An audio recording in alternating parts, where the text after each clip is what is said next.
Welcome to Ultimate Revenge Tales. Tonight, you're not just hearing a story, you're stepping into the kind of nightmare that could happen in your own family. A story that will crawl under your skin and make you question who you trust. Stay until the end, because the twist, you won't see it coming. Before we dive in, hit like and subscribe if you enjoy what I do here. And tell me in the comments where you're tuning in from. It's always fascinating to see who's listening. My name's Daniel, though most folks around town just call me Dan. I'm 58 years old, a widower, and for most of my life, I believed in hard work and family above everything else. I wasn't born rich, but 35 years in construction, busted knuckles, long days in the sun paid off. I built my own contracting company, small but steady, and I managed to buy land outside Nashville. 10 acres with a farmhouse that I fixed with my own two hands. The property worth was just $300 million. That house wasn't just lumber and nails. It was blood, sweat, memory. It was the dream I built for my late wife and my daughter, Emily. Emily, my only child. She's 30 now. Bright, strong-willed, the kind of woman who lights up a room. I always knew she'd make her own way, but I promised her when she was a kid that she'd never have to worry about a roof over her head. That land was meant to be her legacy one day. Life was steady, simple. My morning started with coffee on the porch, watching the sun burn through the Tennessee mist. Afternoons were spent checking job sites, evenings fixing up projects on the farm. Weekends, Emily would drop by and we'd talk for hours like we always did. But about 3 years ago, things shifted. Emily introduced me to Mark, her new boyfriend. I'll admit, first impression, he was charming, the kind of guy who shook your hand too firmly and smiled just a little too wide. He worked in real estate, wore slick suits even when it was 90 degrees outside, and had that salesman's sparkle in his eyes. Something about him felt staged. But Emily? She was smitten. I tried to give him the benefit of the doubt. People change. Maybe he'd grow on me. But as months went by, little things gnawed at me. Mark never talked about family, never asked me about my work, never really seemed interested in Emily beyond appearances. He'd make jokes at my expense. Little digs like, "Guess we won't need that old house much longer, huh?" Always with a laugh. Emily brushed it off. I didn't. Still, when he proposed, Emily said yes. I swallowed my doubts for her sake. She was happy. That was supposed to be enough. But I couldn't shake it the way his eyes lingered when I talked about the land, the way he asked, casually, about my will. And one night, I overheard something that froze my blood. It was late. I'd walked outside to check the barn after hearing raccoons scuffling. As I came back toward the house, I passed by the kitchen window. Emily and Mark were inside, voices low. I wasn't trying to eavesdrop, but a single phrase hit me like a sledgehammer. Mark said, "Once your dad signs it over, we're set." That land's worth at least $500,000. Imagine what we could build here once he's out of the picture. Out of the picture. I stopped dead. My chest tightened, my jaw locked. Emily's voice trembled. "Don't talk about him like that." "He's my father." But Mark just smirked, poured himself another drink and said, "Come on, babe." He's old, tired. This place is wasted on him. With the right moves, it's ours, mine.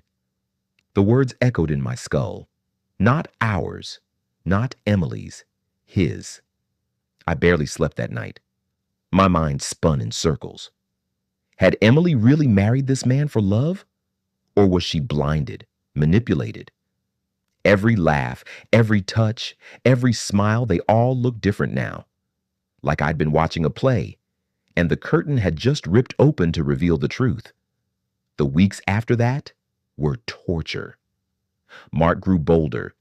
He'd stop by my office uninvited, dropping hints about planning for the future. He'd walk the property like he already owned it, making notes on his phone. Once, He even said to me straight-faced, "You know, Dan, it'd be smart to put the deed in younger hands before it's too late." Too late. I wanted to punch him right then. But I didn't, because the more I saw, the more I realized this wasn't just greed. It was a plan, a slow, careful push to edge me out of my own life. He wasn't just after land, he was after legacy. And Emily? God, Emily. She seemed caught between us.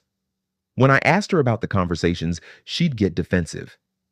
"Dad, he just wants us secure.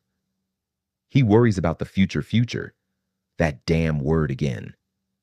The breaking point came one Sunday dinner. Emily had cooked. Mark had poured the wine. Everything seemed fine until dessert. That's when he leaned back, looked me dead in the eye, and said, "Dan, don't you think it's time to think about retirement? You've done enough. Maybe let someone else carry the load." Emily shifted uncomfortably, but didn't speak. I set my fork down. My voice was steady, but inside I was boiling.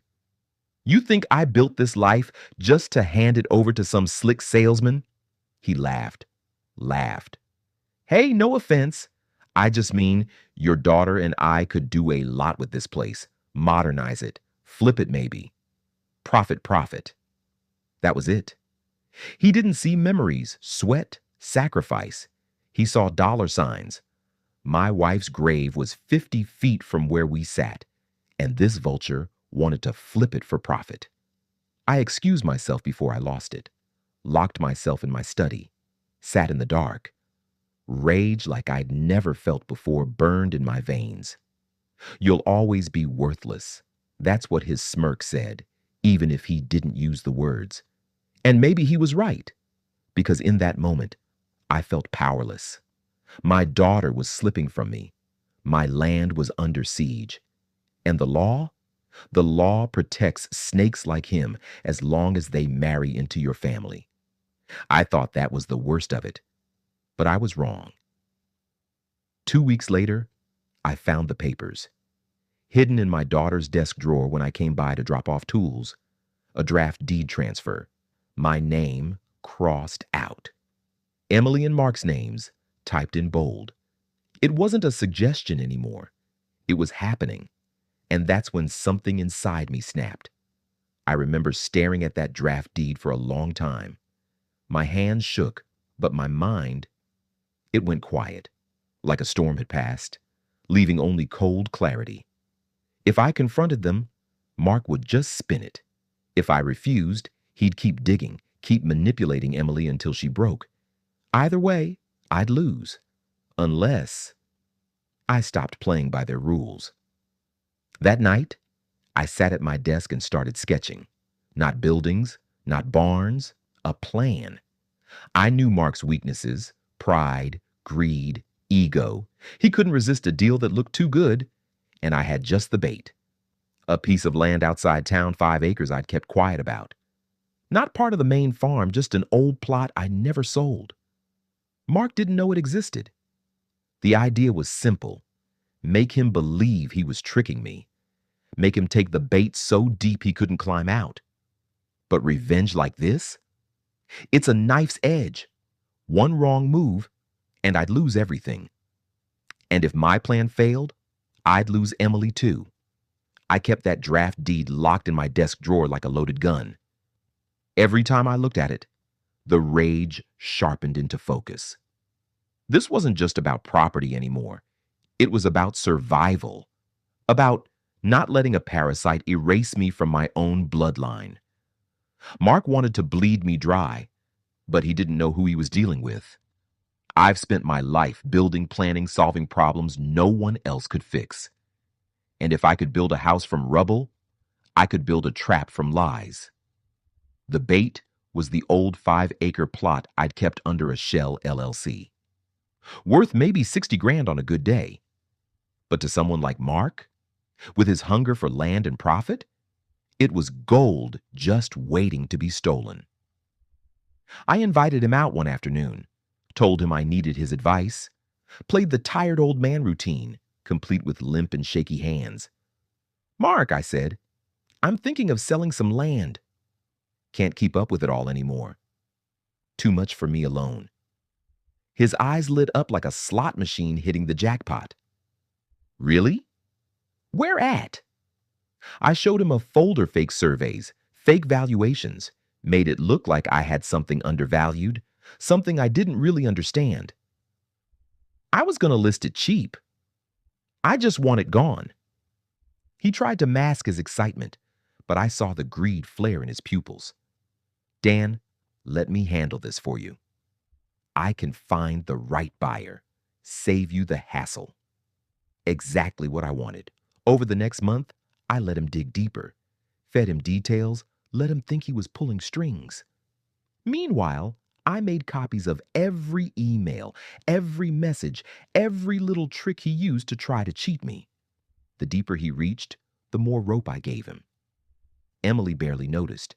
She thought we were finally bonding. She smiled when Mark bragged about his new business opportunities, but I saw it for what it was, his noose tightening. The final step was paperwork. I forged a draft sale agreement that looked official, but it had clauses buried inside.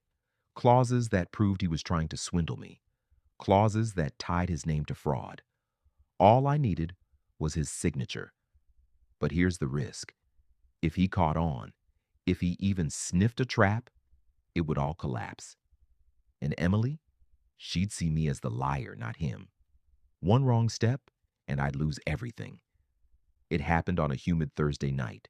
Mark came by the farmhouse, papers in hand, slick grin plastered on his face. Ready to make it official, old man? He joked. I slid the fake contract across the table. My heart thudded so hard I thought it might give me away. Just sign here. Emily says it's the right move. I trust you. Those words, I trust you, must have tasted sweet to him. He smirked, grabbed my pen, and scrawled his signature without reading a single line. Gotcha.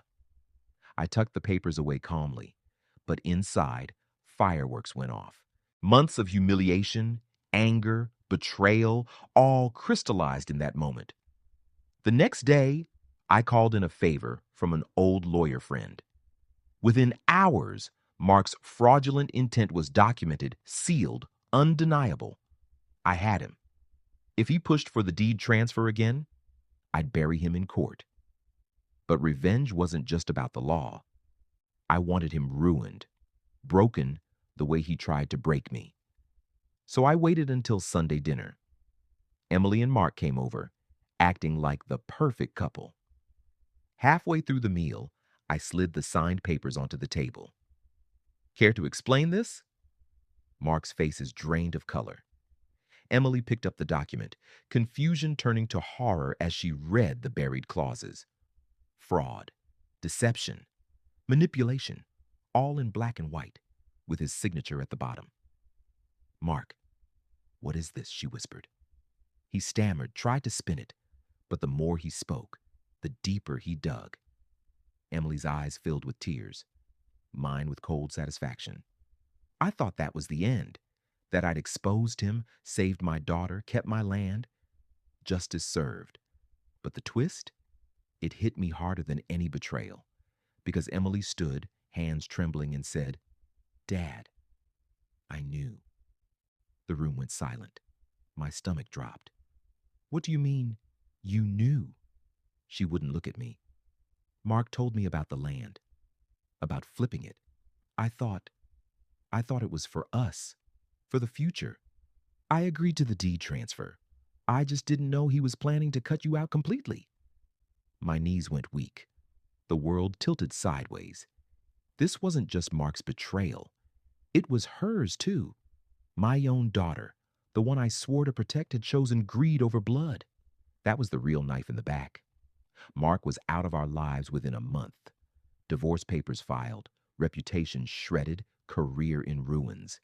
He slithered back to whatever hole men like him crawl into when the spotlight burns too bright. But Emily? She stayed. She cried. She apologized. She begged me to understand. And I did, in a way. She wasn't evil, just lost, just blinded by the promise of more. I told her I forgave her. I even meant it mostly. But things were never the same. Every smile felt brittle. Every hug carried weight. The bond between us had been cracked, and no amount of glue could make it whole again. I got to keep my land, my legacy, but at a cost I never saw coming. Revenge isn't clean. It doesn't heal. It scars. And sometimes the worst betrayal isn't from the enemy. At your table, it's from the family sitting beside you.